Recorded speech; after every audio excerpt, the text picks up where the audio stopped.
रात के 9 बजे पति ऑफिस से घर आया। पत्नी ने आते ही उससे लड़ना शुरू कर दिया क्योंकि वह उसे पसंद नहीं करती थी। पति ने कहा, मुझे खाना तो दे दो, बहुत भूख लगी है। पत्नी बोली, खुद जाकर खा लो, मुझे नींद आ रही है।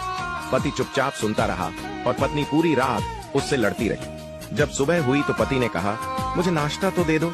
पत्नी ने गुस्से में कहा, मैं तुझसे तंग आ गई हूँ, भगवान करे तू मर जाए। पति कुछ नहीं बोला और चुपचाप ऑफिस चला गया।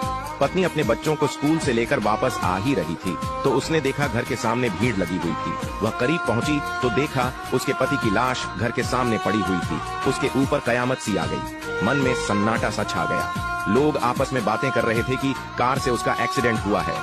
पत्नी जोर जोर से चीखने लगी और चिल्लाने लगी कि संजू उठ जाओ, मैं अब तुमसे कभी नहीं लड़ूंगी, तुम्हें कुछ नहीं कहूंगी, मुझे कुछ नहीं चाहिए। उठो संजू, तुम्हें भूख लगी थी ना, चलो मैं खाना देती हूँ, मुझे छोड़कर ना जाओ, उठ जाओ। लेकिन संजू कैसे उठता, इससे तो उसकी बद्दुआओं ने मार दिया था। संजू के जाने के बाद पत्नी को दुनिया के रंग नजर आने लगे, रिश्ते बदलते दिखने लगे, उसके अपने उससे मुंह मोड़ने लगे, दुनिया के लोग उसे गंदी नजरों से देखने लगे। फिर कुछ दिनों में उसे उसका घर भी छीन लिया गया। जो हिस्सा उसका बनता था ससुराल वालों ने उसे दे दिया।